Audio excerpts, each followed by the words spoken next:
Hey, what's up, everybody? Welcome back to the Tactical Baby Gear Podcast. In this episode, we have with us the one and only Gary Vaynerchuk, Gary V. Gary is I'll give you a quick story on Gary, and then we'll get into it. He's an immigrant, came here at 3-4 years old with his family, and came up with nothing, and worked his way into his family liquor store business. Eventually went on to leave that and start a company called Vayner Media, which is now VaynerX, which is a holding company with lots of other things going on. They do hundreds of millions of dollars in revenue with over 1,000 employees roughly around the world. He's somebody that I admire to the top as a purebred entrepreneur myself. So we're excited to have Gary on, but he's on in this context with Tactical Baby Gear because he attributes so much of his success to parenting and the way he was parented. So that's what we want to hear more about. We want to try to bring some knowledge to all of you new parents, raising your kids, and some of the things that he's seen, which align with a lot of the way I was parented. So there's an unbelievable amount of synergy. That's awesome. In that world. So we're excited to have you. So thank you. I appreciate that. And for everybody listening, knowing a lot of you don't know me, not only, I think the focus group of one is extremely dangerous. I think the reason I've gotten more passionate about sharing my thoughts, and by the way, one man's point of view, right, like anybody else's, is not only do I think that I was quote unquote perfectly parented, which is a working title of a book I want to write, but two, I get fucking 5,000 DMs a month from parents and kids. And so the data now feels scaled to me, and there's a lot of thematics that are very tried and true. And I think we're also feeling the ramifications in the anxiousness and depression. People want to blame social media because they don't want to take accountability. I think the last 20 years of parenting should really be debated. Right. And you talk about those thematics, and there's a billion different things that could be talked about. There's really those 7 to 10 core things that matter the most, that are foundational pieces, and the rest of it are nuances along the way. And I know that your mom was a huge part of that. So I want to kind of go back to the early days, early Gary, and the way that your mom parented you, because I know that you were a terrible student in school, as I was. And how she dealt with that, but then how she also supported your strengths and all that kind of stuff. Practical optimism with accountability is how I would, with a huge layer of love, is how I would document what my parents did and what my mom did, because my dad worked every hour, and it wasn't until I was 14 that I really kind of walked into his world, working at the liquor store. So, my mom dealt with my bad report cards, which started in 4th grade. Up until that point, I was like an unstoppable student because it was just so basic at that point. Right. Mm-hmm. But by 4th grade, where my mind started to wander in class, which was the real vulnerability, because if I listen, even to the report card here it is, even if you look at the report card in high school, which is atrocious, you'll notice that all the classes that are history are like B's and C's compared to my D's and F's, because I was interested in history. And so I listened, and that was enough. I didn't do the homework, so I got a 0. I got B's on tests because I would listen enough. Whereas in science, you go into the periodic table, forget about it. I'm in complete baseball card, or I was in Beckett or Wine Spectator mode always. It was either, I was in class reading I was a nice kid, but I was audacious. I would sit in the middle of a class during a curriculum and literally just go into my book bag, take out the Beckett baseball card guide, and start memorizing it. And the teachers put that away, and I was kind of like, no. what and basically it wasn't like the bad kid, it was almost like the teacher, there was almost this weird relationship between me and my high school teachers, which was, you think I'm gonna be a huge loser. I don't. I'm a nice boy. I don't cause ruckus. I'm not mean. I'm not disrespectful, because I would say no in the please. By the way, I'm a tough guy when I do when I'm on stage. I didn't say no. I said, Mrs. Stats, please, I got a big show this Friday. You know I'm gonna get an F anyway. It was charming. Right. More than it was rude. Is that where your charisma came from, though? I think I had it, and this is it manifesting. And my deep dislike of being disliked goes everywhere. So I couldn't have my teacher not like me. Right. So I had to be charming to get away with what I wanted to do. My mom punished me 4 times a year. 8 in high school because fucking so progress reports fucked me up. I had my whole system down, and then in middle school they're like, and now we do progress reports, and I was like, wait a minute, and I'll never forget this term. Actually, you know what, D-Rock, I need this. I've never said this publicly. In our progress reports, there was only 3 boxes. You got all your classes. There was 3 boxes. Excellent, satisfactory. And then there was 1 box that said, in danger of failing. No. So I want a in danger of failing t-shirt. I want to rock it.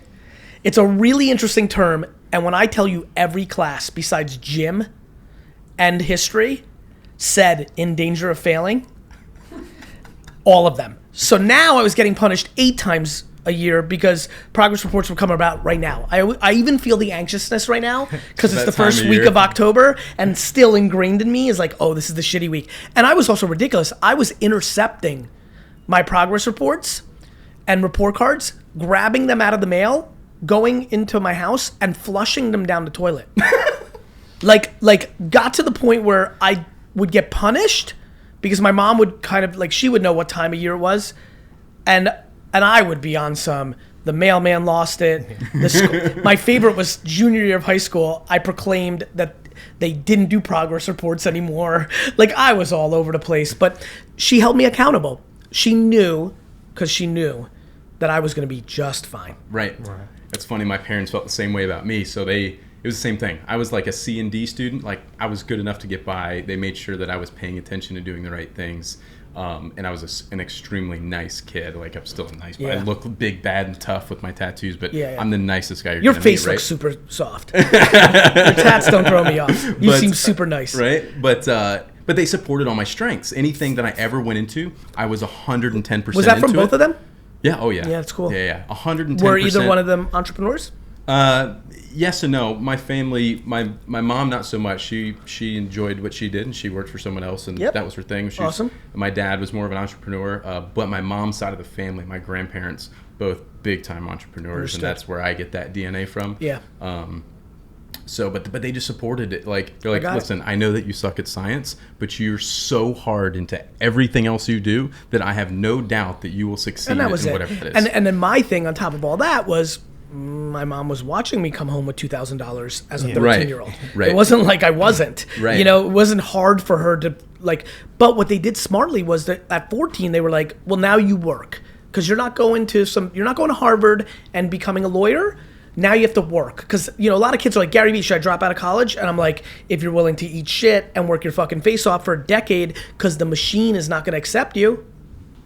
Mm-hmm. That's the big question. Gary Vee, should I drop out of college? Should I not go to college? Sure. If you're asking me and you're following my content and you think you're an entrepreneur or you're an enigma from the normalized education system and you don't need a diploma to do what you want to do in life, the answer is sure. If you equally realize that doesn't mean you fucking hang out at your buddy's apartment laying on the couch playing fucking Fortnite in perpetuity. Yes, if you're willing to eat fucking shit. I'm more excited for tech schools than anything else. I went to a tech school, right? Because I wanted to have, I came from building custom cars. So I went, right out of high school into a tech school to get more knowledge about automotive industry, and then I went directly out of that into my own shop. Yeah, and I think we eliminated those vocational tech schools ecosystem. Everybody, they had them back in the day. In the 50s and 40s and 60s, we were more practical. We let kids go to auto body shop and tech this and tech that and hairdressing, and it was practical. And then everybody had to go to college because it became a business, and that's fine. So how did she do it? Everything I did that was kind and showed my humanity, she gave me a trophy for through her words. That was you're amazing to be so nice to that elderly lady. I love how you stick up for the kid that nobody talks to in school. She would make big to-dos. And then when I was still in school, she punished me for bad grades. Right. I don't know what to tell you. Right. When I went 0-4 in a baseball game, it was my fault, not the coaches or the sun. In my eyes, she didn't make excuses. Excuses are unacceptable in my parents' household. We just, and they had reasons to excuses. They lost parents when they were young kids. They lived in Soviet fucking piece of shit Russia. They fucking came to this country with nothing. They fucking I took two family vacations in my entire childhood. There was plenty to complain. Like, they never did anything. They fucking both worked like fucking horses. So they had plenty to complain about and not a peep, which created a system for me to be, it's just inconceivable for me to complain. Right. I get it. Had your dad's relationship changed then when you were 14? You started like working. So like, how did that dynamic switch? Well, first it even was the beginning of one. Okay. I didn't even know him. Like you saw him around the house. Bro, I didn't see him around the house. Bro. Really? I didn't see my dad. So let's give everyone context listening. Like, my dad, we moved here in fucking 78. My dad starts working 100 different things, finally lands as a stock boy and then a manager and then a part owner of a liquor store through the 80s. And then until 1989, when I was 14, when I tell you that I have 11 memories of my dad until I'm 14, 11 memories, not like 11 highlights. I'm talking about actual, like, is my dad here? 11. I saw him in the kitchen once. Like, I'm memory. being real serious with you. Like I remember when I was like 8, we were gonna have Father's Sunday. It was like this big thing. Like when I was 9, and what happened was my dad was exhausted because he worked 100 hours a week, and what he wanted to do was watch TV in his bedroom on some like Telly Savalas detective shit. And then he put the blinds over. It was dark as fuck, and within 19 minutes he's sleeping, and in a very sweet way, like I was, cuddling next to him, and then I like took his arm off because he fell asleep. Came downstairs and said to my mom, "Can I go outside and play with Robbie? Because I don't want to watch Telly Savalas with his snoring dad." But what was crazy was I also remember not being disappointed. Even at that age, from my own father, I don't have expectations. Even though there's a huge buildup for like a month of Father's Sunday, and it was, I say this story and I can see like there's almost even a undercurrent of sadness in the room, and I don't feel that way. That was my next question. I didn't know if there was any like resentment from that or any tension between your mom Not and only your is dad. there no resentment, I would argue there's appreciation. It's very easy for people right now listening who were born into middle-class families that paid for their college, who are now accountants at JP Morgan, to judge my father. We came here with nothing. Like, do you understand what it feels like to live in a studio apartment with 9 family members and not have a dollar to your name and not speak the fucking language? Life's about circumstances. My dad also had a traveling salesman dad in Russia who died when my dad was 15. Like, who showed him how to be a father? So I don't think we have enough empathy for our parents. And that's how I feel. How is that translated into how you raise your kids? I think in a lot of ways it leads to my strengths and my weaknesses. It probably leads to me being okay with traveling and missing a lot of stuff. It also makes me, with every moment I have, probably triple down more than the norm. But, we're all byproducts of our parenting to our parenting style. We all lean in the same way. We all lean out the other way. Excuse me. We find balances. I think the biggest way it's affected me is not giving a fuck what anybody thinks about my parenting.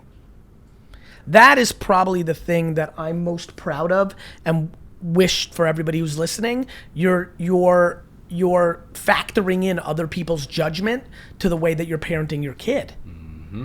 We are parenting by societal political correctness, not by what we individually believe for our child. We're parenting by our own insecurities around our own friend network. That's why we're putting bumper stickers on our fucking cars. Like, you want to show everybody your kid's good at soccer. For you. Right. For you. Right. So I don't like that. Yeah. And that's why I'm talking about things that aren't popular. Right. What were some of the things that your dad, once you had that relationship with your dad, you end up really getting to know your dad in a business environment, working He eliminates at the bullshit out of my salesmanship. My dad's core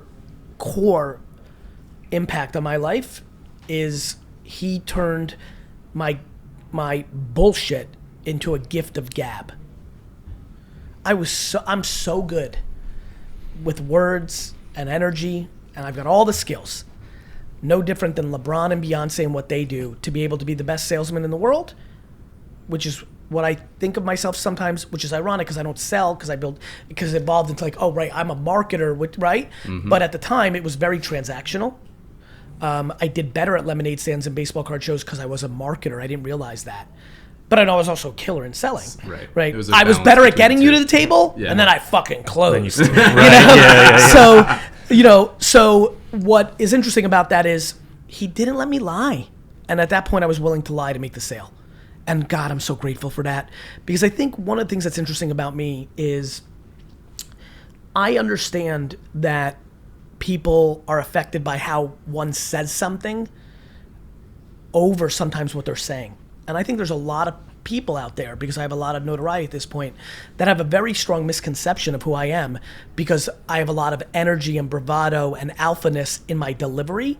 So they can't even hear what I'm actually saying. They just put me in the bucket of they're bullshit. Judging you. Yeah. And I respect that, actually. I'm not crippled by that. That actually makes sense to me. Do you feel like you have to over-index in other ways? Like I feel the same way, right? I look a certain way. I get judged immediately. I understand that, and I respect that. But that means I over-index on being incredibly nice and polite to people. I over-index on the results. Right. I'm just not doing it for the fans. How do I do it? When I run, let's do the sports comp. Me, like, do not look like a basketball player. Run on the court right now. Everybody in Madison Square Garden, right over here, like boos, laughs, whatever. Instead of what you're talking about, me over trying to explain to the audience, to the crowd before the game starts. Like, let me show you. You'll see. You'll be surprised. I say not a word. I go out and drop double nickels on the other team. And then I look at everybody's face and say, now what do you think? Right. That's how I handle my life. I understand the judgment. I understand it all. I then go and execute on the field. And then I ask you, what are we talking about now? Remember in 1997 when you said that the internet was stupid and I was going to lose because you're going to open up 11 liquor stores and I'm going to have this computer? How do we feel about that today? Remember when you left a comment on my Instagram back in 2017 that said, fake? Well, now it's 2043 and I know you and I'm like, yo, how fake was I, dick? Results. Right. I'm not here to try to convince anyone. Well, and you're in it for a long game too. Like the end. It's the end. Like I'm also willing to micro lose. Losing, that's a big thing we need to talk about in a minute. But losing is such an important part of kids' childhood, letting them learn to lose and how that can motivate them and drive them and learning to lose is an important conversation. I'm sorry to interrupt you because I got pissed because I'm starting to realize people are not listening, meaning, yeah, we're going to let my kid learn to lose. And so like, oh, Johnny, it's okay. We lost 4-2. Like, it was a good No. Like, fucking internalize that shit. Like, you fucking lost. Mm-hmm. Like, I cry. had this conversation with my daughter the other day. Like, fucking cry. Uh-huh. And I made her cry, right? So we're doing bedtime routines. And it's always a challenge between my two daughters who are 5 and 8 of who do I start with first at bedtime routines. So they decide they're going to rock, paper, scissors. Well, the older one loses to the little one. And she's upset, and we need to do it again. I want to try again, all this stuff. I'm like, no, you lost. She gets to go first, etc. I said, and we were just coming off of a gymnastics competition that she crushed it in. And I said, well, listen, do you think that the kids that didn't practice as hard as you and didn't do as well as you in gymnastics should have won? No. You got the first place trophy because you put in the work and you practiced. Learn your little sister's tactics of going slightly slower to figure out that you were going with rock, right. And she drew out the fucking paper. But those are the conversations that have to be had. Like, no, you don't get to try it again. By the way, should I share the truth, which is I've been disguising the whole time that the reason I put up 5 is because it's my favorite number, but what it actually represents is fucking paper. But those are the things that like so many parents would be like, all right, well let's go again. Paper. Okay, fine, best 2 out of 3. Caleb, that means cash in the hood. Yeah. Okay. What's that other? Secure the bag. Is that the most recent? That's 2.5 years ago, but good job. Hilarious. So listen. But those adversities of losing. And the number one reason the parents that are listening now, a lot of dads, are not parenting their children the way they want to, because a lot of dads, like myself, and by the way, a lot of moms too. Actually, real quick, on this show, I'm actually going to drop it. Let me finish my first thought, because it made me think of a thought that I want to share badly. A lot of dads and a lot of moms are passive because they're trying to appease their partner in their parenting, and they're parenting in a way that they actually don't believe in. Right? They're looking for harmony on the parenting level, not instilling in their kids. I believe that there's a lot of people that are not treating winning and losing properly. And I think it is the singular biggest vulnerability to raising a child. Self-esteem building is number one. I believe that everything is solved if you can build your child's self-esteem. The problem is everybody turned that into delusion. Self-esteem doesn't come in faking it. Self-esteem doesn't come in what happened to that actress who's in jail now who bought her daughter's way into USC, because if you read the transcripts, and I saw the quote, and I do not know if it's true or not, but it's definitely what I thought, which is having a kid look you in the eye and say, you bought me in because you don't believe I could do it myself? Hey kid, that's what she's been doing the whole fucking time. Mm-hmm. You know, why do you think you were on the varsity lacrosse team? Mm-hmm. You know you fucking suck. So by the way, this is why it's a two-person race. This can't just be on fucking parents. If you know that your mom is best friends with the fucking coach and that's why you're on the varsity lacrosse team, it's on you, 17-year-old Nancy, to bow the fuck out. We have to find that balance. Which gets me to my final point. I believe that the ratio of stay-at-home moms, stay-at-home dads in America and the world should be 50-50. And I believe it to be 95-5 right now. I believe that we have to change the conversation around success for men. Because we've done a nice job, long way to go, but we've done a nice job in the last 30 years to not having a cultural stigma around women in the workplace. They still have a stigma. I watch girl on girl crime where like they judge the mom for being a worker. I hate it. Like, stop judging. But we're much, much, much further along in the last 30 years of an incredible woman raising her hand and saying, I'm capable to have a profession and I choose to balance, which is an incredible achievement, to balance my career and my motherhood. You know, look, a human coming out of you is still a different connection than the father. 100%. That's just real. Yep. It's not the same. And so, but we have not, in any shape or form, allowed the following. I am raising my hand. My name is Rick. I am a wildly nurturing guy. I am not an alpha killer professionally, either in employee nor in entrepreneurship. I believe in this relationship with Susan that I can nurture and destroy the raising of these three children 24/7 so that they go on to have incredible lives and things of that nature. And that is fulfillment for me. When that dude raises his hand, every dude in here judges subconsciously or consciously saying, you're not good enough. And that's fucked up. And I am passionate in the same way that I find things that I latch onto that are not being talked about. I am passionate to try to start this conversation, because I hear it nowhere, of giving permission for every man out there who is desperately interested in being a stay-at-home dad because they believe that they can crush that incredible task. That is literally almost the exact mission statement of our company, and why we have a diaper bag company geared towards dads to get them more involved, because it's not just mom's job to be a parent. That's such a big thing, right? When the whole reason the brand exists is because I was having another daughter that I knew, I was like, crap, fuck, I got to carry that purple bag again. And it takes a little bit of that enthusiasm down of doing some of those parenting things early. I'm talking about changing diapers and things like that, but that's not really parenting. That's taking care of the child. But you know what I appreciate, and I apologize for, go ahead, finish your thought. But early on, like, that starts a different mindset. Our product gives dads especially a different level of enthusiasm to be a parent than they would have otherwise. And what I love about you is what my last statement is the atomic bomb. And we are not going from where we are right now to this nirvana that I've just made up tomorrow. Right. And what you're doing is actually starting it correct, yep. One piece at a time.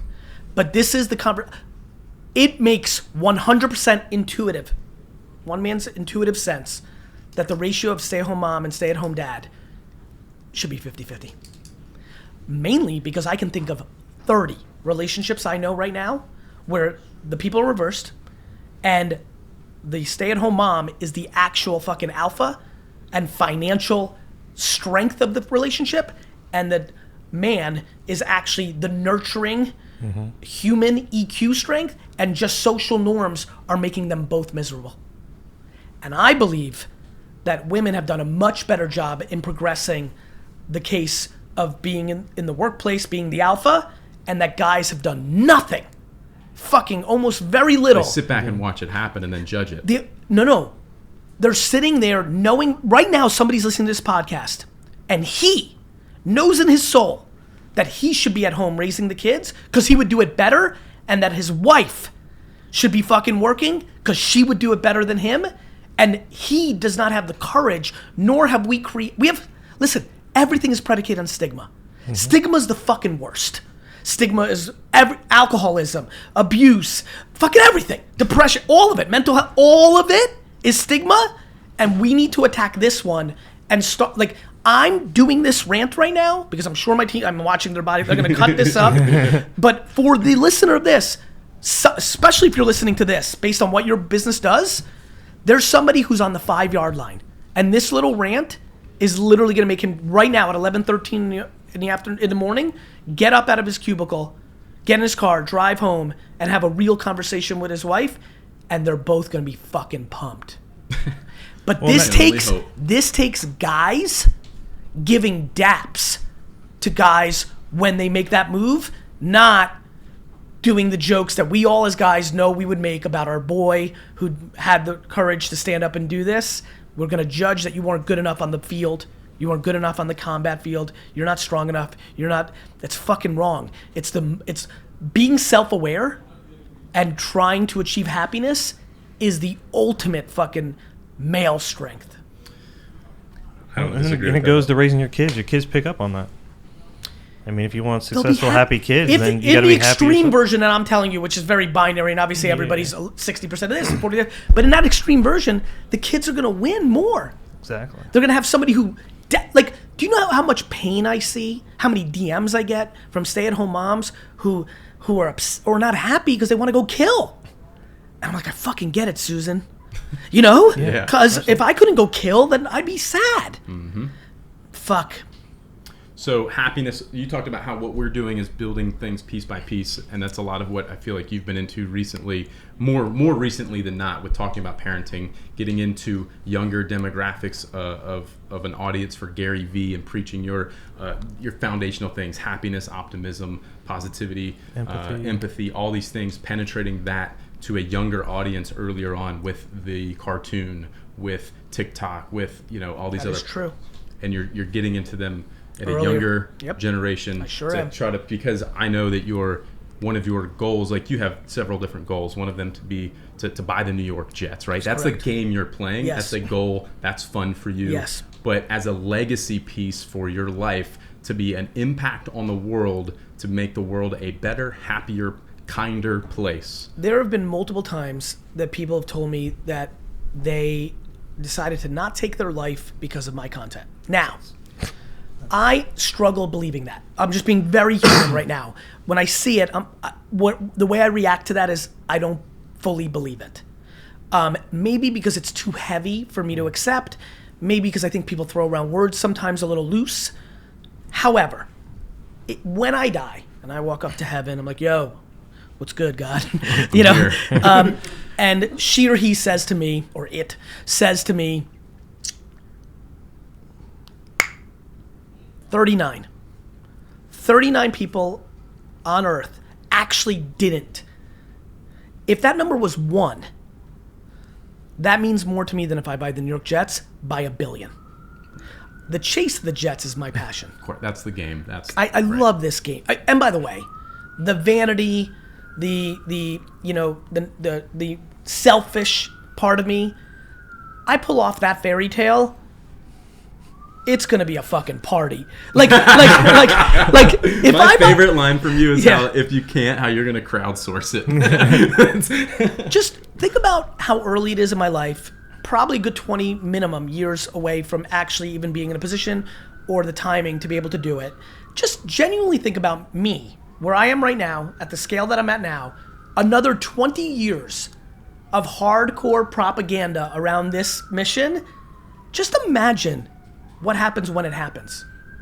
Like, I think it is the singular news event for like 24 hours. Yeah, it's gonna be wild. There's gonna be so much in the system at that point. Most likely 50 to 100 million Americans will know it to be true that there's this person by the name of Gary Vaynerchuk who wants to buy the Jets, and when that comes across whatever the Twitter or the AP or the ESPN or the Newswire of the day is, people are gonna be like, fuck. Holy shit. And for me, yes, there's that whole I told you so, which I love. Drop double nickels on the crowd. But I think it becomes a fucking fairy tale. I think it becomes something that everybody can latch onto and say, if he was able to do that, my micro dream of owning a second home or starting this school, like, because it's so big and it started so early. And, you know, I've had enormous amounts of people come to me saying that when they first heard it on my wine show in 2009, they laughed at me. They're like, you're in a liquor store in a fucking dungeon. Where the fuck are you? Like, and they come up to me now and like, I don't know. Maybe you will do this. Like, you know, like, you've said it before, and this is a lot of what I preach in my personal content too. But if anybody that's looked like you has ever made it, right, it gives it's the same thing. And like, Jay-Z I'm at a should inspire so many. Sarah Blakely, founder of Spanx, should inspire so many. Mm-hmm. And that's what I'm trying to do, you know, on my personal side. If Oprah can do it. I feel like I'm still in a relatable place in our business where we're not so big that people think there's no way I could ever do that. Do you find that trouble with yourself at the scale that you're at, that people are like, I'll just never get there because it's so big now? But I feel like I'm at a place where... I'm not crippled by that. Mainly because I believe that to be true for 98% of people. I think that's the answer that 98% of people say. So I'm like, I actually default to thinking that's what everybody thinks. So I spend no time on that. It's back to my don't convince anybody. Mm-hmm. I'm like gonna just act. Just show them. I'm just gonna act. And then it's gonna be a ripple effect. Do you know how many people have emailed me in the last, and when I say email, DM'd it, in the last 100 days that have said to me, I cannot believe how many followers I have on TikTok after 7 years of going hard on YouTube and Instagram. Within 31 days, I have a bigger audience, more impactful on my happiness or my business results on TikTok. Thank you. So I'm just gonna fucking put the blueprint out for free. I'm putting out the whole fucking game, the map, the fucking key, the blueprint. What do you want to call it? The crystal ball? Call it whatever the fuck you want to call it. I'm putting it out for 0.00 cents, and then I'm gonna let the cards play out. I can't worry about if I'm gonna get you to do it. I'm just gonna pressure you in perpetuity to put in your fucking face that it can be done. Here are the fucking maps. Here's the fucking blueprint. Right. And I'm just gonna wait for person on person on person every day. Can't believe I just went on Facebook yesterday. Just went on Facebook Marketplace, made $900. I can't believe it. Been listening to Gary say this for 18 months. I finally did it. Wow. TikTok, LinkedIn. Like, I'm gonna put out free game for the rest of my fucking life. And when it's all over, a lot of fucking people are gonna do something about it. Which is why everyone's coming to my funeral. And I'll be really, really mad if you don't come. Right. For all the stay at home. I'll be real mad at you specifically. All right. All right. I gotta get the fuck out of here. What you got? Let's go speed round as fuck. Yeah, sure. Go. So, do your parents understand what you're trying to accomplish? Yes. I'm sorry. Your kids understand what you're trying to accomplish? No clue. They're 10 and 7. It's early. Too much. Too heady. Right. No, absolutely not. Dad goes to work, dad comes home. They're not... No, they know crazy shit's going on. Fucking, we can't be in public without weird shit going on. Right. But they don't, you know... They don't really know. 99% of people don't know what the fuck I'm doing. Right. They think that I'm fucking money hungry to buy the jets. Right. 99.999% of people don't know what the fuck I'm doing. Right. How the fuck are my kids gonna know? Got it. Quick little tidbit for a first-time parent. Advice. Self-esteem will solve everything. Be careful of turning it into delusion. That's where accountability matters. Accountability, real quick, last one. Please. You've talked about how you were previously, and I know you're working on it, creating a lot of entitlement within your company and the organization. Do you struggle with that at home with the kids? Of course. You do? I failed at that because I'm trying to, but what's awesome about me is I talk about it out loud. The thing I'm trying to make everybody at home not do with their kids, I did with Vayner Media. That's what you do when you're kind and you love something. Yeah. The fuck do you think happens? You have to be careful. Right. And I fucking had to fire a bunch of people and everyone's like, what the fuck? And by the way, right now, somebody listening has been spoiling their kids and they're 19 and 18 and they've spoiled them their whole life and they have to cut them off completely right now. And what do you think those kids are gonna do? They're gonna act like crackheads. You're taking them off the drug of money and entitlement. But if they don't do it, they're gonna be 31 and you're gonna be quietly slipping them money because you're gonna be subsidizing their life and it's just fucked up. Guys, if you're 30 years old and you take money from your parents, you fucking are losing. And I don't mean I'm judging you because you're not capable. You have a subconscious framework of thinking you can't. I'm not judging you because mama's paying for you and you're a loser. I'm judging you because I know what the action of taking money from your parents in your 30s means, which is you now believe you are not capable. And you need that money to impress people. You're trying to keep up with the Joneses in your neighborhood where you and your husband or you and your wife aren't making as much as everybody else, so you need some subsidization, which becomes credit card fucking debt, which becomes mommy and daddy if they're capable, because you need a Mercedes because everybody else has. Drive your fucking Honda, dick. You don't need to stay in the fucking Ritz-Carlton. The Holiday Inn is just fucking fine. Why? Because Susan's gonna make fun of you on the parenting board on Facebook? The fuck are we doing out here? High school ends at 18. People are taking it to their 81. The end. The end. Guys, Gary, thank you so much. Thank you, guys. I really appreciate it, guys. Thanks for listening. Make sure you subscribe so you get so you can watch future podcasts from here. Gary, tell them where they can find you real quick. Gary VEE everywhere. Thanks. Peace. That was awfully good.